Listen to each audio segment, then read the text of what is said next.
The following podcast is an enticing media production. Where the Nell have you been?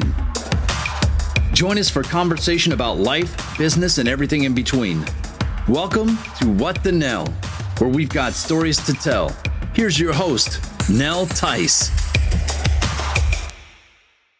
Hello, everyone. Welcome back to another brand new episode of the What the Nell podcast with yours truly, Nell Tice. I have been looking forward to recording with my guest all week long. I just mentioned that to him. I was going through his bio and I was like, how am I supposed to introduce him? He does so much. And ultimately, he landed on serial entrepreneur. But you will find anything from Red Rose sports card owner to realtor to felon to recovering addict to investor to dad, anything and everything, the multifaceted Chris Dreisbach. Welcome, Chris, to the podcast. Hey, Nell. First off, thanks for having me. Second off, I love the name of this podcast. Thank you It's so great. much. I love that stuff. Thank you. Well, it's, let's figure out, what if we're going to talk, why not figure out what the Nell's going on here, right? And What the Nell is going on here? what the Nell is actually going on. So I have questions. Yeah.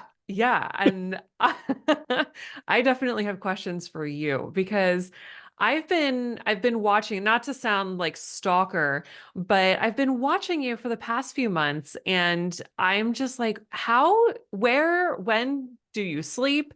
All the things, but okay, you classify yourself as a serial entrepreneur, but what is your actual purpose in life? Who is Chris Dreisbach? Good question. And there have been so many different answers to that question over so many years, because life is this kind of like long linear path, and I feel like I've kind of hit so many different mile markers on that road. And the answer is different at every single mile marker. Yeah. But right now, at this exact moment, my purpose is pretty dual in helping people find their passion, find their purpose, and also being a dad. That's the main one that really is very new to me. And I'm still coming to terms with kind of switching from all business mode to dad mode as well. And I'm discovering that you can actually do a ton of stuff and then still do more. It's kind of like the whole we can do hard things philosophy.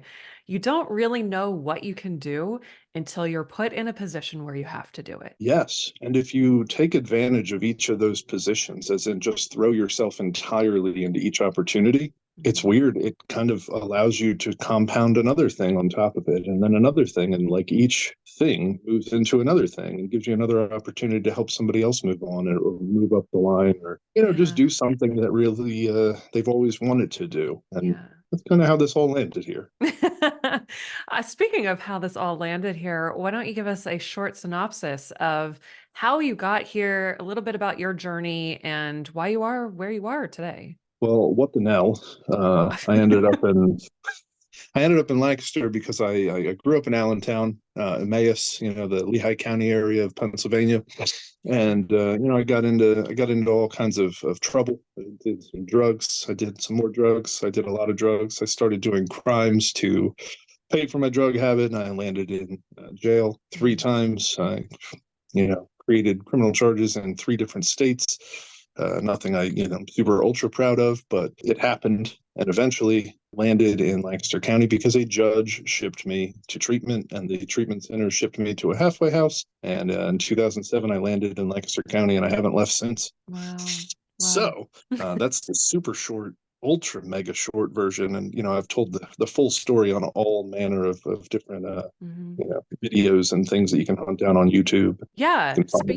Speaking of those videos, you are involved with a production or organization, correct me if I'm wrong, Night of Recovery. Yes, that is one of my favorite things to talk about, actually, because Night of Recovery is it's just the most beautiful community evening you could possibly think of, filled with love and heart and passion and education and really togetherness. When we bring 3 at least three speakers together. I host the event. Those three speakers share their stories, their hearts, their souls with the audience. There are always vendor tables with, local community supports, community nonprofits, community treatment centers. We really like to invite everybody. It's always a free event. They're always then put on YouTube at the Baba Conda Productions YouTube channel. Mhm. And, the first couple of them ended up on Prime Video too, which was kind of awesome. Oh, that's And we amazing. wanted to, yeah, it was really kind of unexpected and kind of cool Yeah. to be able to step up into, that audience and have that group of people then be able to consume the information and kind of feel the power and the energy of the evening. So Mhm. would implore everybody to check out the Night of Recovery. And if you have a Night of Recovery happening nearby, definitely come check it out and come hang out with us. Yeah, you absolutely should. I was lucky enough to be at an event last year in Lancaster, and that's where I met Jesus, Ricardo Rodriguez. I was never a huge wrestling fan when I was growing up, so I don't remember anybody's names or anything like that. But he was with the WWE for a while, and I first heard his story at an event that I was at, and I thought, my gosh, I need to talk to this man. I need to learn more about him. And at the time, we invited him onto our radio show on the road with Kenny and Nell to talk about travel because I thought, oh my gosh, WWE and travel, hello, that's like Yeah. part of the gig. But learning more about him and his story, that's how I started following you was through that. And I started realizing, wow, there is so much out there, so many resources and so many places you can go. And most importantly, so many good people that truly care. And I'm happy to have found people, especially in this area, that do that. So thank you for being one of those people. Pleasure. And there's so many more people Mhm. everywhere across the country and really the world. But locally here, we just have such a crop of awesome humans with that We community do. spirit and that right heart to be able to step out on a ledge and do something for somebody else. And Yeah. I'm so grateful to have landed where I landed in 2007 because I could not have set this up any better if I had the ability to. Yeah. I love it. I love it. So, among that, you are so many other things.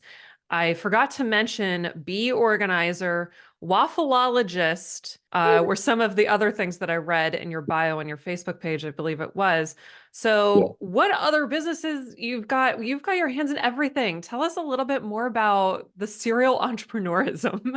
Yeah, I mean, it just kind of happened. Like I developed a love for startups and kind of building companies. And I realized as I was building companies, for myself, like how fulfilling it was and how awesome it was to be able to solve a problem or fill a need in a community and then watch a community grow up around that company. Yeah. And then other people would be like, "Oh, Chris, how'd you do this? How'd you become successful?" And I was like, "I don't know. Am I really successful? Like I don't know what's happening here. I'm just doing things." And eventually, it became like other people wanted my help to start companies, and I realized I had that ability to show Yeah. them and Yeah. walk side by side with them. So I kind of developed a little bit of a homework, a little training program at the beginning to be able to develop business plans and help people see, shortfalls, pitfalls, all sorts of things and all sorts of Mhm. different levels of business and things to think about when you're about to become a small business owner. And after we hit that business plan, if it's something that makes sense, sometimes I'll invest in it, and then it gets added into the awesome pile of companies, and they have access to our team of marketers and our team of really just everything to kind of help you incubate and grow that business. And Yeah. really, I love it because you get to watch Jesus as a perfect example. When I met him, he said, "Man, I've traveled the entire world and I've built these wrestling schools for other people. I've Mhm. never done it for myself. I would Yeah. really like to be able to do it for myself." Mhm. And like, what a quick light bulb that popped in my head. It's like, wow, he can, Yeah. and we can show him how. And I mean, just being able to have a small hand in giving him that power, giving him that ability, and giving him that purpose is incredible. Yeah, absolutely. That's amazing.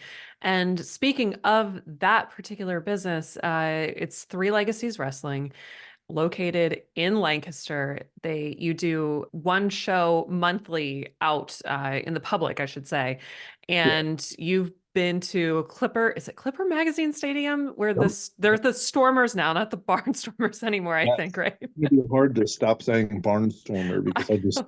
part of my lexicon at this point, you know? Yeah, exactly. And you have been to Millersville University, and most recently, you're going to be at the Lebanon Fairgrounds and Expo Center, which Yeah. I'm very excited about because my husband and I are based here in Lebanon, and we're super happy to support you guys, our local community, things like that. So tell us more about that Lebanon show. What can people expect? Well, I mean, what you can expect is hard-hitting action, exciting, family-friendly professional wrestling. Nothing that you'd think of from like the '90s and the negatives and the blood and the guts and the gore and the bleh kind of Yeah. stuff that you'd be afraid to bring your kids to. You can come out and have a cheap family evening. You know, tickets Mhm. start at $15. They're not a bank breakers. You could get a full evening of activity, a full evening of entertainment, and there's always a charity tie with Three Legacies because one of the things Jesus and I wanted to focus on is community building. Mhm. And for this one, we're partnering with the Lebanon County Christian Ministries to do a food and clothing drive to benefit the folks of Lebanon who need a little bit of a hand up. Yeah. So that's that. Bring some food and clothes for our friends and buckle up for an awesome night. Yeah, absolutely. I love that. So if you are listening to this episode and you are local to Lebanon, hey, even if you're not local, fly in for it. It's absolutely worth it. Yeah. Come and spend the family-friendly night there. And there's actually a hotel across the street. So, there's that option. There's restaurants in the area, but it's an awesome night to be had and so entertaining. But yeah, so moving forward with all of your businesses, you've had so much experience with startups and things like that. What advice would you give to someone who is currently a business owner and is looking to invest and become involved with multiple startups? That's what I would say is Yeah. it's a lot. It's a whole lot. There's a lot of human emotion, a lot of I mean, even having one small business is enough to kind of knock some people out of the game because it is Yeah. stressful, it is terrifying, especially when you throw your entire life and your savings and everything into something and gamble. It creates a lot of emotion. It creates a lot of terror, a lot of fear, a lot of I'm trying to think of a good word for the way my brain will race and race and race and race on things that aren't even happening yet. And Mm. there's a lot that occurs. Mhm. So I would just be prepared for a lot of bumps and a lot of pitfalls and a lot of emotion and a lot of drama and a lot of trauma and a lot of pain and a lot of suffering, but also a lot of beauty and a lot of joy. And if you're investing, you invest in people. I Yeah. think there's a whole lot of back end value to that because you get to watch a human person elevate, grow, and then you get to watch that human person help other human people elevate and grow. And I always like to keep my focus on the people side of things, less or more so than the Yeah. financial side of things, because almost everything I've ever gone into with a purely financial motive has been a complete disaster. Mm. And every single time I launch into something that is designed to help somebody grow, be better, it's always a success. And after a period of time, I realized, perhaps I shouldn't be chasing money. Perhaps I should be chasing growth and chasing Mm. helping people grow. And as soon as I shifted my gears to that, everything has been pretty magical ever since. Not Mm. without strife and not without struggle, but magical nonetheless. Yeah. Yeah, the phrase nice guys finish last comes to mind. I disagree with that entirely. Yeah. Now, nice guys have to deal with a lot of crap. Hmm. Absolutely. Hmm. But do they finish last? No, I Yeah. don't think so. I don't Yeah. feel like I'm in last place. No. No. And that brings me to what is your definition of success? That's a good question. To me personally, is being able to sleep at night. Because I spent Mhm. a whole lot of time not being able to sleep at night because of the things that I was doing and the way that I was living. And when I'm able to peacefully rest at night, that's a successful day for me. If I'm not up at 2 o'clock in the morning stressing and seizing, that might happen, once a year anymore at this point. Yeah. But that is my personal definition of success: is being peaceful and comfortable enough in my own skin to be able to sleep. I love that. I love that answer. Not financial. It's not anything like that. It really is just peace and being okay with who I am. Yeah. Oh, that's amazing. I love it. And I keep saying I love it because I do. Well, I'm glad you love it. I mean, it Yeah. took a long time. It took a lot of roads to get to that point. Because if you ask me, like, 8 years ago, it might have been a Chrysler 300. Yeah. Like, it's an Yeah. ever changing, ever growing process. And Yeah. I hope if you ask me that question in 10 years, it's the same as it is now. But who Yeah. knows? Maybe it'll be a boat in the Mediterranean. I mean, that doesn't sound like a bad version. No, no, It's not just at a all. That's different actually version. kind of one of my long term life goals is to be able to sail the entire Mediterranean on a boat. So Well, okay. So then that brings me to another question that I actually had. What is your ultimate goal in life? survive life. Mhm. I mean, That's a good definitely one too. at this juncture, my best goal is to give my two kids the best life possible and to give them the best launching pad that I can so they can go on and do anything. Because I was Yeah. able to build this life starting with literally nothing, clothes on my back at a halfway house in Lancaster. And to think that in 16 years, I'll be able to hand Chris Jr. a little empire with which he can start his life. What levels can he reach at that point with the head start that I've been able to provide? And I mean, I think that's probably mostly where I would go with that one.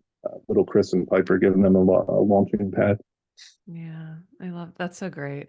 I also Oh, love the name Piper. oh yeah, yeah. Piper, she's a little. I'm sure you've seen her adventures on Facebook, and I have. yeah, I she's have. going to come to work with me again after this, actually, because she really loves going to work. I mean, like father, like daughter. Yeah, yeah. Well, she's not my biological daughter, but she is my daughter. Yeah. Yeah. Oh, that's amazing. So, Chris, I know you're a busy guy and I don't want to keep you too much longer here, but I we got do time. I got 30 minutes. have we've got all the time to talk about all the things, and I love the intent behind what you're doing and your motivations for success and your goals and everything. And I feel like we could talk all day about it because when you get into business or you start doing something for financial purpose only, I've never really had an experience that hasn't backfired. I'll say that. Yeah, it's a really common theme, and not to say it can't be done, but I Right. feel like even in every kind of ultra successful business, I'm sure like the Walton family didn't start their corner store to like become an evil multi-billion dollar, Right. nightmare. And Yeah. I'm sure Bezos didn't start his little, book thing in his garage to become a terrifying, multi-billion dollar behemoth. So I feel like there was Yeah. heart, there was passion behind both of those things. Yes. And, Yeah. I'm not going to speak to what happened in the ensuing bunch of years, but Things can change, things evolved, and they're supposed to. So it's just the way it goes, right? yeah, absolutely. And I'd love kind of diving deeper into those like hidden facets of business. And Hmm. it's always so interesting just looking into all the different timelines of even my companies and just how Yeah. they've grown and how the people in them have grown and how the employees have grown and how, everything like blueprints. I stepped back 4 or 5 months ago. I gave the CEO role over to Ben McCoy, who is already 10 times better a CEO than I ever was for the last 8 years. So, I'm excited to see where he takes that company and how he leads it and how he Yeah. grows the business. And the 180 employees that we have. That's Yeah. just awesome. It's so awesome to watch, Yeah. even from the back court, Hmm. where I'm at right now. Sure. What's one thing that you've learned through giving up some of that control and that trust in your businesses? Ooh, that's a really good question because in the beginning, I wanted to control everything, not specifically at Blueprints, because by that point, I'm already, 6 years in the game of entrepreneurship. And I felt like I had grown a little bit to that point to be able to give some of that control up to others. And I think in a very, very small business, you can control every aspect if you want to. You can micromanage, you can, have that pulse on everything. But at some point in growth, you have to trust others because one person can't physically operate an entire healthcare operation. It's just not possible. Sure. And having the right people close by that you can trust is the most essential thing. And thankfully, the C suite at Blueprints is the most trustworthy, most incredible, community minded, great hearted people. And it was a really, really not easy decision because it was like my baby for 8 years. But it was easy in the fact that I had Ben to hand it over to. And I didn't have to question who we were going to hand it over to. It was just, here he is. Like, Yeah. this is the right answer. And every single week, we have 2 calls, and he updates me on everything that's going on. And I can't tell you how big my smile is every single time we're having one of those calls, because the direction that he's headed is better than I could have even projected. That's amazing. Oh, that's Yeah, so good to hear. Yeah.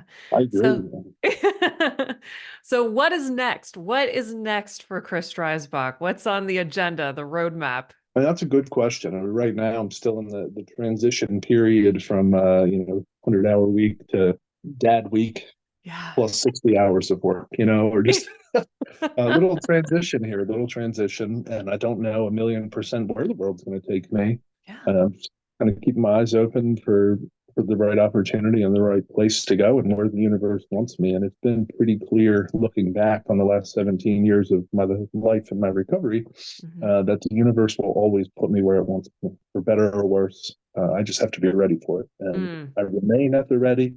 Just kind of waiting to see where that is. Hopefully, Night of Recoveries will take off a little bit more. We'll be able to focus on booking some more of those in other areas and bring some more education a little bit further. Yeah. I know Three Legacies Wrestling is about to regionalize a little bit more and a little bit more. So hopefully we'll be doing more shows and giving more opportunity to, the new crop of the independent wrestlers and likewise the communities to grow around it. Yeah. Hawkstone Real Estate and Property Management is growing at a pretty rapid rate. We're about to start bringing on some new agents. We're about to start, the Fresh Start Initiative is something we started. I love to death because we're trying to build a coalition of landlords who are a little bit more open-minded and a little bit more willing to give opportunity to people with poor credit or criminal history, et cetera, et cetera. So really just trying to help everywhere we possibly can. And it's impossible for me to do by myself. So thankfully, I have the most massive and the most incredible team of people around me. Amazing. Yeah. That's so great to hear. And I said this earlier, I don't think we were recording yet, but I said they just don't make them like you anymore. I mean, I don't know why they ever made them like me. I think I could probably figure out a reason why. I'm thankful to be here. I mean, I'll joke about it, but it is pretty cool to have watched the trajectory of my life and to have lived the trajectory of my life and the pain and the suffering of those early years, and then a little bit of the triumph, and then some more pain and suffering, and then some more triumph, and some more pain, and some more triumph, and just being able to appreciate each of those highs and each of those lows in the same way, and recognizing them for what they are is something I'm extremely grateful for. Yeah, and kudos to you for being able to do that and to see all of that. And I saw a quote yesterday, being able to look at something in a way of, instead of why is this happening to me? Being able to change that perspective and ask, what is this trying to teach me, is a game changer. And I feel like you've mastered that. I don't know about mastered it, but I'm at least aware of it. I think that's the first step to mastery, is awareness. And Yeah. I'll probably spend the next however many years I'm allowed to stay here trying to master that, because truly, when anything happens, it's always a lesson. There's always something to be plucked from it. And whether you take that negatively or positively is entirely up to you. And the trajectory of your life really will follow that, probably 93% of the time. Yeah. Ugh, Yeah. love it. Love it all. So, okay, we have come to that point in the episode where we have a tradition here at the What the Nell podcast. We always like to ask the guest, do you have a What the Nell story to share with us? It could be anything about the topic at hand or not about the topic at hand, and anything crazy, anything that leaves the listener or viewer thinking, what the Nell just happened here? All right. All right. I think I have a good one for this. Yeah. I have a good one for this. It's going to be a little interesting. Yeah, even better. All right. So in 2006, I found myself on parole in Lehigh County because I had been released from jail. And I found that, like, my PO, who wanted me to pee in a cup, he told me that if I wasn't peeing clean, I was going to go to jail. And I could not pee clean because I was already getting high. So I came to this real dilemma where it was like, okay, I can keep using heroin or, like, stop and not go to jail. And I found that I couldn't stop. Over and over, I would try. And I would be like, man, like, I don't want to go back to jail. Jail sucks. It's awful being taken out of your life and thrown in a cage, and, trading your name in for a number is awful. It's not something that anybody should ever have to experience.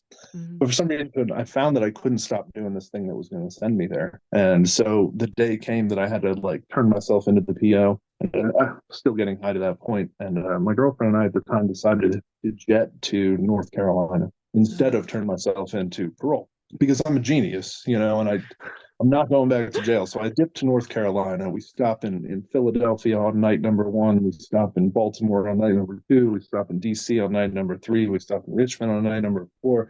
Doing all sorts of nefarious things along the way to make money and keep ourselves okay. And eventually we got to North Carolina and got pulled over in North Carolina, and the state trooper, I gave him a false ID, and he said, you're not that guy. I think I gave him my little brother's name or something. And, he discovered very quickly that I was not my little brother. Yeah. And he said, sir, just get out of North Carolina. Don't ever come back. And I was like, all right, cool. Thanks for not taking me to jail. And so somehow, mystically, we decided to turn tail and head north and run to Canada. Oh, wow. From North Carolina, mind you. Geographically, it doesn't make a whole lot of sense, especially with no money and driving a 1987 Chrysler Fifth Avenue. Oh, Beautiful car. It didn't really have brakes. It was a rough situation. It was about the Nell for sure. And so, long story short, within 10 days of leaving Allentown, I got arrested in Buffalo, New York. Oh my gosh. Within 10 days. I ran from parole for 10 days. I got arrested in Buffalo. Wow. And now I'm trapped in jail in Buffalo. And the jail in Buffalo at that time, super overcrowded. It was 2006. It was ugly. Buffalo's an interesting city. I love it up there. Do you? I did not love it in 2006 because I was in Erie County Correctional Facility. And Yeah. we all got tossed into the gym in the Erie County Correctional Facility because there were no beds open or anything like that. And in the gym for intake, we all slept on those little car bed things, like they call them boats. But they look like a toddler's car bed kind of thing. Yeah. Really, really not super comfortable. There were about 100 of us in there. We were all detoxing on something or another. And if you don't know much about detox, it's a really uncomfortable experience that is involving a whole lot of bodily fluids and just negative things. You can conjure up your own mental image on that one. Mm-hmm. But the 100 of us were sharing one sink and one toilet for 3 days. 0 showers, by the way. There were no showers in this gym. And you could imagine it was definitely a what the Nell situation. Yeah. Yeah. Wow. So, probably not qualified for a what the Nell. Are you kidding? I mean, yeah, that goes down as one of the most impactful in the form of visualization, especially stories that I've heard on this podcast. Because when you put humanity into like the TV box in my head into that situation, it's really, really hard to fathom, and the experience and what ensued there afterwards. And there's so many questions that I mean, I mean, it's a long story, and truly, I thought that entire time was like, this should be sufficient pain to push me towards getting better, because I don't ever want to experience this again. Right. It's humiliating, it's embarrassing, it's awful, it's uncomfortable. There's nothing pleasant about it, and it wasn't enough, because as soon as I got the keys to my life back in my hands, I relapsed and I failed. It took another 2 treatment experiences for me to even get to the point of that halfway house that we were talking about. And it's a real telling example of the brain disease, the brain illness that is substance use disorder, because every part of me has enough willpower to just basically anything in life, except for that one thing, and that drugs and alcohol. They act on my brain in a different way than they act on a normal person's brain. And, we didn't even know this science in 2006 and 2007. Thankfully, in 2024, we're strong in this science, and it's been proven and it's fairly clear. But we also have a path to treatment and recovery for people. And that is why I exist. And that is why I am excited to share that with as many people as possible on any given day. Amazing. Well, I, for one, am so grateful for your existence and and your willingness to be on this episode of What the Nell. But tell people, how can they connect with you? How can they find you? Where can they go if they're finding themselves in a position where they need to start pursuing recovery? Well, absolutely reach out to me on Facebook or on Instagram or on TikTok or on LinkedIn or on any of those things. Look up the Babaconda Productions YouTube, look up the Three Legacies Wrestling YouTube, look up all of those things, immerse yourself in that. And honestly, reach out to me anytime. I'm always happy to answer a message. Nell can agree with that. I'm happy to answer messages. And I really just love hearing from people. You know, if you find yourself in a position where you're struggling, a loved one is struggling, somebody you know is struggling, and you want to help them, you want to get the education that you need to be in a position to help them, feel free to reach out. If you're struggling yourself, reach out. If you're doing great yourself, reach out. I love to hear those things too. Yeah.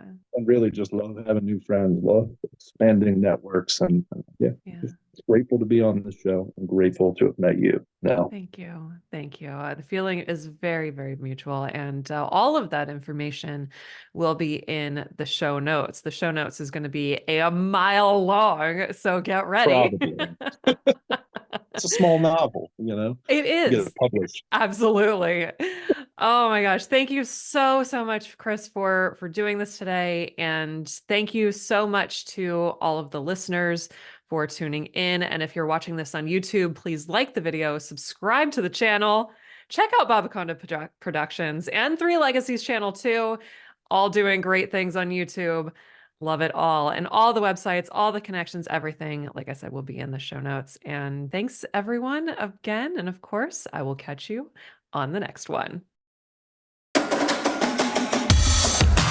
To learn more about how to tell your story, connect with Nell at enticingmedia.com. That's ENTICEING media.com. Thanks for listening to the What the Nell podcast.